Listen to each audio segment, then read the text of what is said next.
AP TET prepare అవుతున్నటువంటి ప్రతి ఒక్కరు కూడా సైకాలజీ ఈ వీడియో చూడడం ద్వారా కొన్ని ఇంపార్టెంట్ బిట్స్ ఎగ్జామ్లో రావడానికి, పరీక్షలో రావడానికి అవకాశం ఉంది. ఈ వీడియోలో ఒక 15 బిట్స్ వరకు 15 నుంచి 20 బిట్స్ వరకు ఉంటాయి. స్కిప్ చేయకుండా చూడండి. 3, 4, 5 మార్కుల వరకు రావడానికి అవకాశం ఉంది. Important video. లైక్ చేయండి, షేర్ చేయండి, సబ్స్క్రైబ్ చేయండి. ప్రతి బిట్కి కూడా వివరణతో కూడినటువంటి ఎక్స్ప్లెనేషన్ కూడా ఉంది. గమనిద్దాం. చూడండి, మొదటి ప్రశ్న. రక్షకతంత్రం అనే భావన పదం మొదట ఉపయోగించింది ఎవరు? రక్షకతంత్రం అనేటువంటి భావన మొదట ఉపయోగించింది Anna Freud, Sigmund Freud, Carl Rogers, Allport అనేటువంటి ఆప్షన్స్లో మనకి సరైన ఆప్షన్ చూసినట్లయితే సిగ్మండ్ ఫ్రాయిడ్. ఇది రైట్ ఆర్ రాంగ్ అనేది ఒకసారి చూద్దాం. Sigmund Freud right. Sigmund Freud ఎందుకైంది అనేటువంటి ఒకసారి చూసినట్లయితే రక్షకతంత్రం అనేటువంటి భావన మరియు పదాన్ని మొదట ఉపయోగించింది సిగ్మండ్ ఫ్రాయిడ్. తన మనోవిశ్లేషణ సిద్ధాంతంలో ఒక వ్యక్తి తమ అహంను ఒత్తిడి, సంఘర్షణ మరియు ఆందోళన నుంచి కాపాడుకోవడానికి ఈ తంత్రాలను ఉపయోగిస్తారని ఆయన వివరించాడు. కాబట్టి ఈ ప్రశ్నకి సరైనటువంటి జవాబు వచ్చేసి సిగ్మండ్ ఫ్రాయిడ్. రెండో ప్రశ్న చూద్దాం. సెకండ్ క్వశ్చన్లో ప్రజ్ఞాలబ్ధి 140 కంటే ఎక్కువ ఉన్నవారు ప్రతిభావంతులు అని పేర్కొన్నది ఎవరు? చూడండి, ఎక్కువ ఉన్నవారు అంటే ఇక్కడ మనకి 4 ఆప్షన్స్లో టెర్మెన్, బెంట్లీ, అలాగే బేకర్, హోలింగ్వర్త్ అన్నటువంటి 4టిలో టెర్మెన్ అయితే కాదు. టెర్మెన్ 130 వరకు చెప్పడం జరిగింది. కానీ ఇక్కడ హోలింగ్వర్త్ అనేటువంటి వ్యక్తి 140 కంటే ఎక్కువ ఉన్నవారు ప్రతిభావంతులని పేర్కొనడం జరిగింది. కాబట్టి హోలింగ్వర్త్ సార్ చూద్దాం. 4 డి ఆప్షన్ చూద్దాం. ఇది రైట్ రాంగ్ అనేది రైట్ ఆన్సర్. చూడండి, ప్రజ్ఞాలబ్ధి 140 కంటే ఎక్కువ ఉన్నవారు అత్యంత ప్రతిభావంతులు అని హోలింగ్వర్త్ పేర్కొన్నారు. టెర్మెన్ 130 ప్రామాణికంగా తీసుకుంటే హోలింగ్వర్త్ అత్యున్నత ప్రతిభావంతులను గుర్తించడానికి 140 ఒక కొలమానంగా సూచించారు. కాబట్టి హోలింగ్వర్త్ తమ పరిశోధనలో అత్యంత తెలివైన పిల్లలు లక్షణాలను, వారి ప్రత్యేక అవసరాలను మరియు వారికి అందించాల్సిన విద్య గురించి లోతైన అధ్యయనం చేయడం జరిగింది. కాబట్టి ఇది సరైన ఆన్సర్ డి, హోలింగ్వర్త్గా మనం గుర్తించవలసిన అవసరం ఉంది. మూడో ప్రశ్న చూద్దాం. Third question. కింది వాటిలో దేన్ని అంతరాత్మగా పిలుస్తారు? చూడండి, అంతరాత్మగా పిలవడం అనేది అహం, వాస్తవం, అధ్యాహం, అచిత్తు. నా 3 ఆప్షన్స్లో మనకి సరైనటువంటి ఆప్షన్ అనేది ఇది సి ఆన్సర్, అధ్యాహం. రైట్ ఆర్ రాంగ్ అనేది చూద్దాం. రైట్. అధ్యాహం అంటే సూపర్ ఇగో అంతరాత్మగా పిలుస్తారు. అయితే అధ్యాహం అనేది వ్యక్తిలోని నైతికత, అలాగే ఆదర్శాలు మరియు అంతరాత్మ సూచిస్తుంది. ఇది మంచి మరియు చెడుల మధ్య విచక్షణ కల్పించి అనైతిక కోరికలను నియంత్రిస్తుంది. కాబట్టి ఇది సి ఆన్సర్ అనేది అధ్యాహం రైట్ ఆన్సర్. కాబట్టి 3 ఆప్షన్ ఎన్నుకోవాల్సిన అవసరం ఉంది. 4వ ప్రశ్న చూద్దాం. పవన్ కిరణ్ ఆడుకున్నప్పుడు తమ ఆట వస్తువులను ఒకరికొకరు ఇచ్చిపుచ్చుకోరు. కానీ ఒకరి ఆటను మరొకరు అనుకరిస్తే ఆ క్రీడను ఏమంటారు? చూడండి, ఒకళ్ళు ఇక్కడ పవన్ కిరణ్ అటువంటి ఇద్దరు కూడా ఆడుకుంటున్నారు, కానీ వస్తువులను ఇచ్చిపుచ్చుకోరు, కానీ ఒకళ్ళంటే వాళ్ళు అనుకరిస్తూ ఉంటారు. అటువంటి క్రీడను ఏమంటారు అని ఇక్కడ అటువంటి ఇంపార్టెంట్ ప్రశ్న ఇది. ఈ టైప్లో క్వశ్చన్ చాలా ఎగ్జామ్లో రావడం జరుగుతుంది. కాబట్టి ఇక్కడ ఇంపార్టెంట్ క్వశ్చన్ ఇది, నోట్ డౌన్ చేసుకోండి ఈ క్వశ్చన్. ఇది సంసర్గ క్రీడ, సహకార క్రీడ, ఏకాంత క్రీడ, సమాంతర క్రీడ అనేటువంటి ఆప్షన్స్లో మనం సంసర్గ క్రీడ చూద్దాం. ఈ రైట్. సంసర్గ క్రీడ అనేది ఏ ఆన్సర్ రైట్ అయింది. ఎందుకు రైట్ అయింది అనేది చూసినట్లయితే ఎక్స్ప్లెనేషన్లో పవన్ కిరణ్ తమ ఆట వస్తువులను ఒకరికొకరు ఇచ్చిపుచ్చుకోబోయినప్పటికీ ఒకరి ఆటను మరొకరు అనుకరించడం సంసర్గ క్రీడ. చూడండి, అక్కడ అనుకరించడం అనేటువంటి దాన్ని వచ్చినప్పటికీ సంసర్గ క్రీడ వస్తుంది. ఉదాహరణ, సంసర్గ క్రీడలో పిల్లలు ఒకే పనిని ఒకరికొకరు అనుకరిస్తారు, కానీ వారు పరస్పరం సంభాషించుకోరు లేదా సహకరించుకోరు. మాట్లాడుకోవడం కానీ వాళ్ళ యొక్క వస్తువులు ఒకరు ఇవ్వడం కానీ జరగదు. కానీ వాళ్ళు ఆడింది వీళ్ళు ఆడుతుంటారు, వీళ్ళు ఆడింది వాళ్ళు కూడా ఆడుకుంటుంటారు. కాబట్టి దాన్ని అటువంటి ఆటలైతే మనకు సంసార క్రీడ అనేది ఏ ఆప్షన్ అనేది రైట్ ఆన్సర్. కాబట్టి ఏ అనేది ఎన్నుకోవాల్సిన అవసరం ఉంది. అలాగే 5 క్వెషన్ చూద్దాం ఇప్పుడు. 5th question. వ్యక్తిలో అభ్యసన ప్రక్రియ చక్కగా జరగడానికి అతనికి ఏ అవసరం మొదట తృప్తి పడాలి? చూడండి, వ్యక్తిలో అభ్యసన ప్రక్రియ చక్కగా జరగాలంటే అతనిలో ఏ అవసరం మొదటగా ఉండాలి? ఇక్కడ ఆకలి, నిద్ర, దప్పిక అని ఇవ్వడం జరిగింది. ఇక్కడ మొదటి అంటే ఇవన్నీ కూడా మనకి ఇంపార్టెంటే. ఆకలి, నిద్ర, దప్పిక. కాబట్టి పైవన్నీ ఒకసారి చూద్దాం. ఇది రైట్ రాంగ్ అనేది. రైట్. చూడండి, మరి అభ్యసన ప్రక్రియ జరగాలంటే ఇవన్నీ కూడా మనకు కంపల్సరీ ఉండాలి. ఆకలి, నిద్ర, అలాగే దప్పిక అనేది. వ్యక్తిలో అభ్యాసం చక్కగా జరగడానికి ఆకలి, నిద్ర, దప్పిక వంటి ప్రాథమిక అవసరాలు మొదట తృప్తి పడాలి. మాస్లో యొక్క అవసరాలు అనుక్రమ సిద్ధాంతం ప్రకారం శరీర అవసరాలు ఆహారం, నీరు, నిద్ర తృప్తిపడిన తర్వాతనే ఇతర ఉన్నత స్థాయి అవసరాలు ఏర్పడతాయి. అయితే 6 ప్రశ్న చూద్దాం. తెలుగు భాషను బాగా చదివే హేమంత్ అనే వ్యక్తి కన్నడ భాషలో అక్షరాలను చదవగలిగితే ఈ వ్యక్తిలో కలిగినటువంటి అభ్యసన బదలాయింపు ఏది? చూడండి, ఈ క్వశ్చన్ చాలా చాలా ఇంపార్టెంట్ క్వశ్చన్ ఇది. ఈ టైప్ క్వశ్చన్ మనకి ఎగ్జామ్లో ప్రతి ఎగ్జామ్ ఒక బిట్ అనేది ఉంటుంది. ఈ టైప్ నోట్ డౌన్ చేసుకోండి ఈ క్వశ్చన్. చూడండి, ఒక భాషను నేర్చుకున్నాడు. ఇక్కడ చదివినటువంటి హేమంత్ అనే వ్యక్తి ఒక భాషలో అక్షరాలను చదవగలిగితే ఆ వ్యక్తిలో కలిగినటువంటి అభ్యసన బదలాయింపు బాగా చదివినటువంటి ఇది అనుకూల బదలాయింపు, రుణాత్మక బదలాయింపు, శూన్య బదలాయింపు, ద్విపార్శ్వ బదలాయింపు. ఇది అనుకూల బదలాయింపు అనేది రైట్ ఆన్సర్ అవ్వచ్చు. చూద్దాం. రైట్. చూడండి, బాగా చదివినటువంటి హేమంత్ కన్నడ భాషలో అక్షరాలను చదవగలడం. చూడండి, వేరే భాషలో అక్షరం చదవడం కూడా అనుకూల బదలాయింపు. తెలుగు మరియు కన్నడ భాషల మధ్య ఉన్న పోలికల వల్ల ఈ బదలాయింపు జరుగుతుంది. రైట్. 7 క్వశ్చన్ చూద్దాం. 7th question. చూడండి, మానవుడి అన్ని వికాస దశలను పరిశీలించేటప్పుడు అత్యధిక నిష్పత్తిలో శారీరక పెరుగుదల ఏ దశలో కలుగుతుంది? మానవుడికి అన్ని వికాస దశలను పరిశీలించినప్పుడు అత్యధిక నిష్పత్తిలో శారీరక పెరుగుదల. చూడండి, శారీరక పెరుగుదల అంటే ఒకేసారి ఎక్కువ పెరుగుతుంది.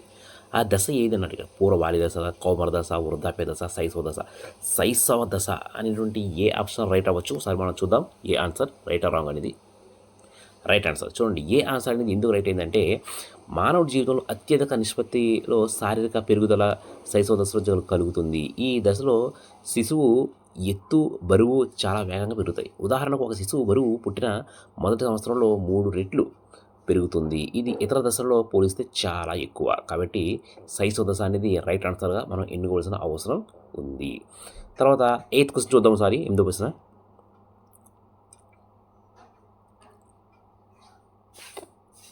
చూడండి, నేషనల్ కరికులం ఫ్రేమ్వర్క్ నివేదిక అంశం ఏమిటి? చూడండి, నేషనల్ కరికులం ఫ్రేమ్వర్క్ ఏంటి?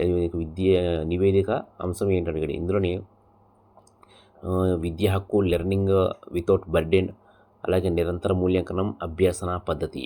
ఈ ప్రశ్నకి సరైనటువంటి జవాబు చూసినట్లయితే లెర్నింగ్ వితౌట్ బర్డెన్. చూద్దాం, ఇది B option right or wrong అనేది. రైట్. లెర్నింగ్ వితౌట్ బర్డెన్ ఎందుకు రైట్ అయింది ఆన్సర్ అనేది ఒకసారి చూసినట్లయితే నేషనల్ కరికులం ఫ్రేమ్ వర్క్ నివేదిక అంశం లెర్నింగ్ వితౌట్ బర్డెన్ అనేది 1993లో ఎస్పాల్ కమిటీ నివేదిక కూడా పిలుస్తారు. దీని ప్రకారం విద్యార్థులపై ఉండే పుస్తకాల భారాన్ని తగ్గించాలి. కాబట్టి ఇది బి ఆప్షన్ అనేది రైట్ ఆన్సర్. అలాగే 9వ ప్రశ్న చూద్దాం. 9th question. ఒక వ్యక్తి తనపై అధికారి కోపాన్ని గురైనప్పుడు ఆ అధికారిపై తనకు ఏం కోపం లేదని, ఇంకా తనంటే చాలా అభిమానమని చెప్పడం. చూడండి, ఒక వ్యక్తి తనపై కోపాన్ని గురైనప్పుడు కానీ ఆ వ్యక్తి తనకు ఏం కోపం లేదు, తనపై ఏం కోపం లేదు అటువంటి చెప్పడం అనేది తనంటే లేదని చెప్పడం అనేది ఇందులో 4 ఆప్షన్ ఉంటుంది. ప్రతిచర్య నిర్మితి, దమనం, విస్థాపనం, బౌద్ధికీకరణం. ఇందులోని ఏ ఆప్షన్ చూద్దాం. ప్రతిచర్య నిర్మితి. రైట్. చూడండి, ఒక వ్యక్తి తనపై అధికారి పట్ల కోపాన్ని దాచి దానికి వ్యతిరేకంగా అభిమానాన్ని ప్రదర్శించడం ప్రతిచర్య నిర్మితి అనేటువంటి రక్షతంత్రం. ఈ రక్షతంత్రంలో ఒక వ్యక్తి తమలోని ఆమోదయోగం కాని భావాలను వ్యతిరేకంగా ప్రవర్తిస్తాడు అనేటువంటి విషయం. అంటే ఏ ఆప్షన్ అనేది సరైనటువంటి ఆప్షన్ అది. ఒక వ్యక్తి తనపై అధికారి కోపానికి గురైనప్పుడు మళ్ళీ ఆ అధికారి నా మీద కోపం లేదు అని చెప్పడం, దాన్ని వ్యతిరేకంగా ప్రవర్తిస్తున్నట్లయితే అది వ్యతిరేక చర్య నిర్మితి. ఏ ఆప్షన్ అనేది సరైనటువంటి జవాబుగా ఎన్నుకోవడం అవసరం ఉంది. అయితే 10వ ప్రశ్న చూద్దాం. 10th question. కుక్క అనే జంతువు చూడండి, కుక్క అనే జంతువు గురించి తెలుసుకున్న బాలుడు నక్కను కూడా కుక్కగా భావించి కొంతకాలం తర్వాత దాని అరుపు ఆకారంలో మార్పులను గ్రహించి అదే వేరే జంతువుగా భావించి మరో స్కీమటగా ఏర్పడటం అనేటువంటి ఆప్షన్ అడిగాడు. ఇక్కడ 4 ఆప్షన్స్ ఉంటుంది. అనుగణ్యత, సర్దుబాటు, అంతర్దృష్టి, అభ్యాసనం. ఇక్కడ 4 ఆప్షన్స్లో అంతర్దృష్టి అనేటువంటి ఆప్షన్ రైట్ అవ్వచ్చు. చూద్దాం ఇది రైట్ రాంగ్ అనేది. ఇది రాంగ్ అయింది. ఎందుకు రాంగ్ అయింది? అంతర్దృష్టి, అనుగణ్యత అనేది రైట్ అయింది. ఈ ఆన్సర్లకి సరైన జవాబు ఎందుకు అయిందో ఎక్స్ప్లెనేషన్ ఇవ్వడం సార్ మనం చూసినట్లయితే అనుగణ్యత. బాలుడు మొదట నక్కను కూడా కుక్కగా భావించి తర్వాత దానిలోని భేదాలను గ్రహించి తన స్కీమటలో మార్పులను చేసుకోవడం అనుగణ్యత. ఉదాహరణకు అనుగణ్యత అంటే కొత్త సమాచారం లేదా అనుభవాలు అనుగుణంగా తమ పాత స్కీమట మార్పులను చేసుకోవడం. ఈ ప్రక్రియ పియాజే సంజ్ఞానాత్మక వికాస సిద్ధాంతంలో ఒక ముఖ్యమైన భాగం. కాబట్టి ఇది నేను ఎంచుకున్న ఆప్షన్ రాంగ్ అయింది. ఏ ఆన్సర్ అనేది రైట్ ఆన్సర్గా దీనికి ఇవ్వడం కాబట్టి ఇది అనుగణ్యత అనేటువంటి సరైనటువంటి జవాబుగా మనం ఎన్నుకోవాల్సినటువంటి అవసరం ఉంది. రైట్. తర్వాత 11వ ప్రశ్న చూద్దాం. సరిగ్గా చదవని వ్యక్తి పరీక్ష రాయకుండా తప్పించుకోవడం. చూడండి, సరిగ్గా చదవలేనటువంటి వ్యక్తి పరీక్ష రాయకుండా తప్పించుకుంటున్నాడు. అటువంటి వ్యక్తి ఇక్కడ హేతువీకరణ, అలాగే విస్థాపనం, ఉపసంహరణ, దమనం అనేటువంటి ఇక్కడ హేతువీకరణ అయితే ఏదో సాకు చెప్తుంటాడు. విస్థాపనం అంటే మర్చిపోవడం, ఉపసంహరణ అనేది రాయకుండా తప్పించుకోవడం, దమనం అంటే బాగా మర్చిపోయి ఏదో చేయడం. ఇది కాబట్టి ఇది ఉపసంహరణ అవ్వచ్చు. ఇది సి ఆన్సర్ రైట్ రాంగ్ అనేది ఒకసారి మనం గమనించినట్లయితే రైట్. సి ఉపసంహరణ. సరిగ్గా చదవని వ్యక్తి పరీక్ష రాయకుండా తప్పించుకోవడం అనేది ఉపసంహరణ అంటే విత్డ్రావల్ అనే రక్షకతంత్రం. ఈ రక్షకతంత్రంలో ఒక వ్యక్తి తమను బాధను పరిస్థితి నుంచి తప్పించుకోవడానికి దాన్ని ఎదుర్కోకుండా దాని నుంచి దూరంగా వెళ్తాడు. కాబట్టి ఇది సి ఆన్సర్ అనేది రైట్ ఆన్సర్గా ఎన్నుకోవాల్సిన అవసరం ఉంది. తర్వాత 12వ ప్రశ్న చూద్దాం. 12వ ప్రశ్న. పాఠ్యాంశాలు పునరావృతమై విద్యార్థులు మానసిక ప్రవృత్తులకు అనుకూల సవరణ రూపొందించే ప్రణాళిక. చూడండి, పాఠ్యాంశాలు పునరావృతమై విద్యార్థుల మానసిక ప్రవృత్తులకు అనుకూలాలను అలాగే సవరణ రూపొందించు ప్రణాళిక. ఏ ప్రణాళిక అనేటువంటి అడిగాడు. కాబట్టి ఇది శీర్షిక ప్రణాళిక, అలాగే ఏకకేంద్ర విధానం, అంశ విధానం, అలాగే కాలక్రమ విధానం. ఇది సరైనటువంటి జవాబు చూసినట్లయితే శీర్షిక ఏకకేంద్ర విధానం చూద్దాం. ఏకకేంద్ర విధానం, కాలక్రమ విధానం. బి ఆన్సర్ చూద్దాం. బి ఆన్సర్ రైట్ రాంగ్ అనేది ఒకసారి. ఏకకేంద్ర కాలక్రమ విధానం, ఏకకేంద్ర విధానం రైట్. ఏకకేంద్ర విధానం అనేది ఒక పాఠ్యాంశాన్ని వివిధ తరగతులు విస్తృతంగా పరిధిలో బోధిస్తారు. ప్రతి సంవత్సరం అదే పాఠ్యాంశాన్ని మరింత లోతుగా మరియు స్పష్టంగా బోధించడం ద్వారా విద్యార్థులపై దానికి పూర్తి అవగాహన పొందగలరు. కాబట్టి ఇది బి ఆన్సర్ ఏకకేంద్ర విధానం అనేది రైట్ ఆన్సర్గా ఎన్నుకోవాల్సిన అవసరం ఉంది. 13వ ప్రశ్న చూద్దాం. 13th question. సర్దుబాటులో రక్షక తంత్రాల ఉపయోగం ఏంటి? చూడండి, సర్దుబాటులో రక్షక తంత్రాల ఉపయోగం ఏంటి అని అడిగాడు. ఇక్కడ సమస్యలను శాశ్వతంగా పరిశీలించడం, ఆత్మవిశ్వాసాన్ని కలిగేయడం, ఒత్తిడిని పెంచడం, విషయ యోజనాన్ని కలగజేయడం. ఇక్కడ సర్దుబాటులో రక్షక తంత్రాల ఉపయోగం అంటే సమస్యలను శాశ్వతంగా పరిష్కరించడం అనేటువంటి ఏ ఆప్షన్ రైట్ అవ్వచ్చు లేదా అనేది ఏ ఆప్షన్ చూద్దాం. కొంచెం డౌట్గా ఉంది ఏ ఆప్షన్ రైట్ అవ్వడం అనేది. రాంగ్ ఆన్సర్ అనుకున్నట్లుగానే రాంగ్ అయింది. ఎందుకు రాంగ్ అయింది? ఆత్మవిశ్వాసాన్ని కలగజేయడం. ఇది బి ఆన్సర్ అనేది రైట్ అయింది. చూడండి, సర్దుబాటులో రక్షక తంత్రాలు ఉపయోగం ఆత్మవిశ్వాసాన్ని కలగజేయడం. రక్షక తంత్రాలు ఒక వ్యక్తిని ఒత్తిడి, ఆందోళన మరియు సంఘర్షణ నుంచి తాత్కాలికంగా కాపాడతాయి. దీనివల్ల వ్యక్తికి కొంత ఉపశమనం లభిస్తుంది మరియు అతని ఆత్మవిశ్వాసం పెరుగుతుంది. కాబట్టి ఇది ఏ ఆప్షన్ అనేది రాంగ్ అయింది.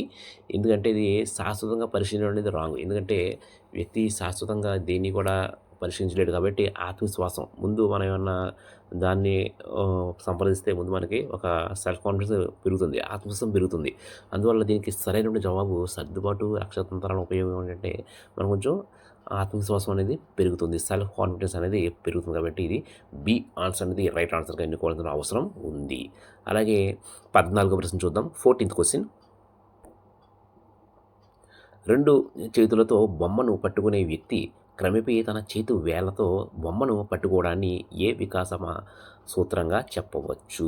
చూడండి 2 చేతులతో 2 చేతులతో బొమ్మను పట్టుకున్న తర్వాత క్రమేపీ తన చేతి వేళ్ళతో పట్టుకోవడాన్ని అంటే ఇక్కడ వికాసం సాధారణం నుంచి నిర్దిష్టంగా కొనసాగుతుంది. చూడండి వికాసం సాధారణం నుంచి నార్మల్ నుంచి మళ్ళీ నిర్దిష్టంగా కొనసాగుతుంది. ఇది ఏ ఆన్సర్ అనేది రైట్ అవ్వచ్చు. నేను అనుకుంటున్నాను ఏ.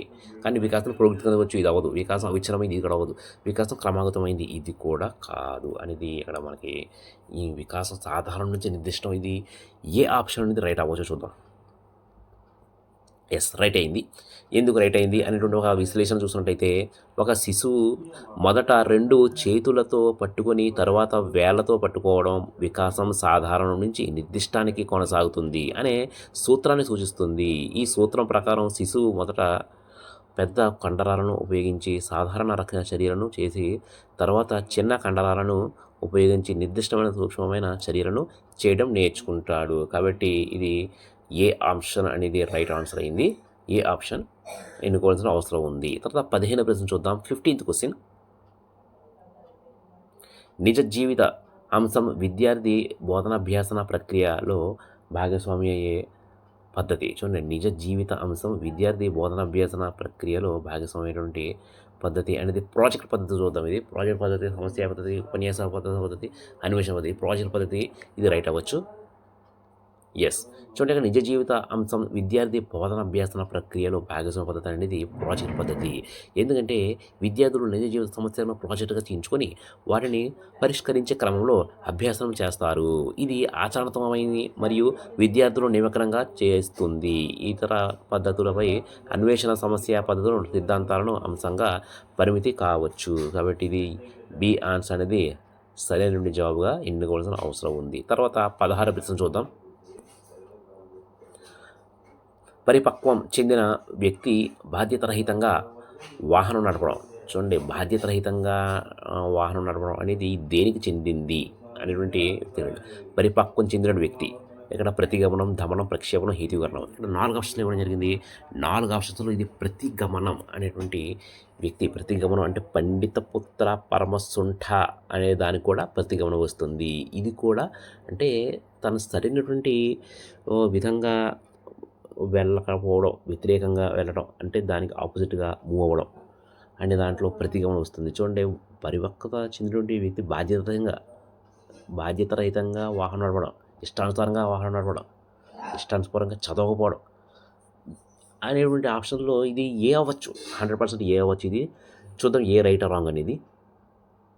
రైట్. ఎందుకు రైట్ అయింది అనేది చూసినట్లయితే ఒక పరిపక్వం చెందిన వ్యక్తి బాధ్యతారహితంగా వాహనం నడపడం ప్రతిగమనం అనే రక్షక తంత్రం కిందకు వస్తుంది. ప్రతిగమనం అంటే ఒత్తిడి ఎదుర్కొనేందుకు ఒక వ్యక్తి చిన్ననాటి ప్రవర్తనను తిరిగి వెళ్ళడం.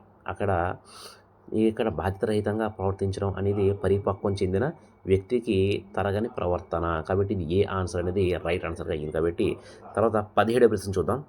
17th question. రైట్. స్కిన్నర్ ప్రకారం పిల్లలను భాషను నీటి ద్వారా నేర్చుకుంటారు. చూడండి, వీటి ద్వారా. ఇక్కడ స్కిన్నర్ ప్రకారం పిల్లలు భాషను వేటి ద్వారా నేర్చుకుంటారు? అనుకరణ, పునర్భరణం, అంతర్గత సామర్థ్యం, పరిశీలన, పునర్భరణం. ఇది చాలా ఇంపార్టెంట్ క్వశ్చన్. ఇది అనుకరణ, పునర్భరణ అవ్వచ్చు. రైట్ ఆ రాంగ్ అనేది ఒకసారి డౌట్గా ఉంది. ఏ ఆన్సర్ రైట్ ఆ రాంగ్ అనేది చూద్దాం ఒకసారి. Right answer. స్కిన్నర్ ప్రకారం పిల్లలు భాషను అనుకరణ మరియు పునర్భరణం ద్వారా నేర్చుకుంటారు. పిల్లలు ఇతరులు ప్రవర్తనను అనుకరించి దానికి పునర్భరణం లభించినప్పుడు ఆ ప్రవర్తన కొనసాగిస్తారు. కాబట్టి ఇది ఏ ఆన్సర్ అనేది సరైన జవాబుగా ఎన్నుకోవాల్సిన అవసరం ఉంది. తర్వాత 18వ ప్రశ్న చూద్దాం. నిర్మాణాత్మక యూనిట్లు సూచించింది. చూడండి, నిర్మాణాత్మక యూనిట్లను సూచించింది ఎవరు? హెర్బర్ట్, జోన్స్, మెరిసన్, కిల్పాట్రిక్ అనేది ఇవ్వడం జరిగింది. ఇక్కడ మెరిసన్ అనేటువంటి ఆన్సర్ అనేది రైట్ ఆన్సర్ అవ్వచ్చు. చూద్దాం. ఈ ఏ ఆన్సర్ ఏ కాదు, సి ఆన్సర్. సి అనేది మెరిసన్. రైట్ ఆర్ రాంగ్ అనేది? రైట్.